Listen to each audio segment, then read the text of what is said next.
Thank you all for joining us today, both here in Washington and online from around the world. It is a great pleasure to welcome our distinguished guests, including Ambassador Gianelli and Ambassador Ving, and our colleagues and indispensable partners from the business community. It is my honor this morning to open the 17th Annual Secretary's Award for Corporate Excellence, even though, as you may have noticed, I'm not the Secretary. He very much wanted to be here, not least because he believes deeply in the power and potential of American enterprise and entrepreneurship to shape a world that is just a little bit healthier, a little bit wealthier, and a little bit wiser. But we'll have an opportunity to hear from him a little bit later. This morning, I also want to start by recognizing our extraordinary team that leads the work of over 270 embassies, consulates, and missions in their support to U.S. companies abroad.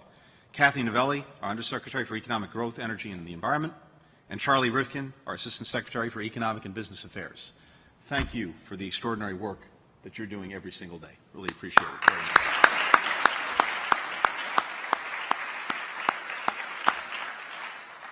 So, we're gathered here this morning in the Benjamin Franklin Room, and I don't think there is a more fitting place for this particular event.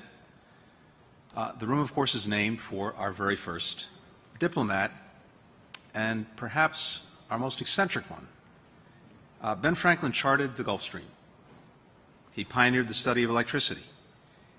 He authored America's first diplomatic treaty.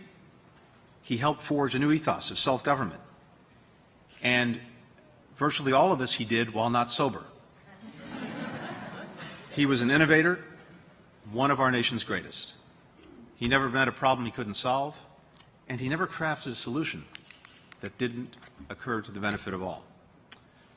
Which is to say that he probably would have handed out a few pints with his awards this morning, but he would have been very glad to celebrate corporate excellence with all of you today. As President Obama and Secretary Kerry have made clear, economic leadership is a cornerstone of our nation's strength and standing worldwide. When American commerce has raced with the trade winds or sped along broadband cables, it has brought prosperity and opportunity, not only through good jobs and good profits, but through high standards of principle and practice. Practices that strengthen local communities rather than displace them. Practices that shape investments for long-term growth instead of just short-term gain. That foster new innovation ecosystems rather than enrich and embolden entrenched interests in power. And practices that sustainably manage our precious resources rather than drain them. In driving a race to the top, our business represents the best of America in every corner of the world, and it shows. In my own travels, I've noticed there's one thing, without fail, that attracts people around the world to the United States. It's not always our policies, and it isn't even our politics, hard as that may be to imagine. It is our courage to aim high, our commitment to fair rules, our capacity to translate possibility into opportunity for all. In other words, it's the profound attraction of American innovation, of American entrepreneurship, of the American way of doing business, in which doing well and doing good are flip sides of the very same coin.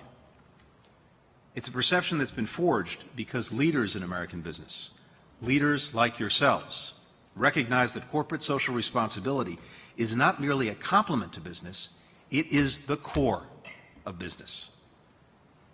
This is even more important because the goals that we're trying to achieve around the world, from building global health, energy, and food security, to expanding access to education for refugees, are only possible with the ingenuity, the engagement, and the leadership of the private sector.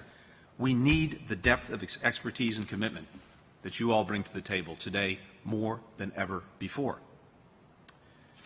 As U.S. companies invest in new generations of skilled workers, as they demand transparency, as they adhere to the highest labor, environmental, and intellectual property standards, and expand access to global markets, they do more than spur growth, as important as that is.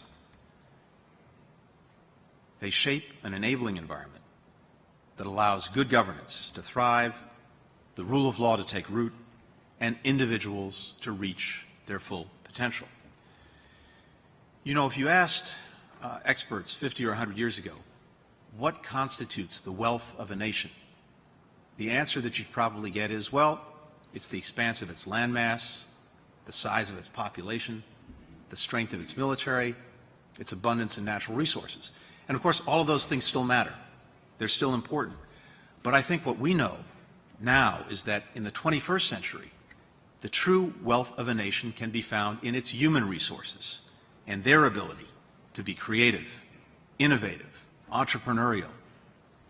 Countries that unleash that potential, no matter how big or small, no matter how abundant they are in those other resources, countries that unleash that full potential will thrive in the 21st century. That is the wealth of nations in the 21st century.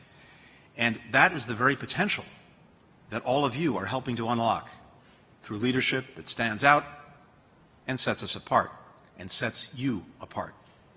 It's a great privilege this morning to help recognize that excellence and celebrate it as a model to inspire and energize others.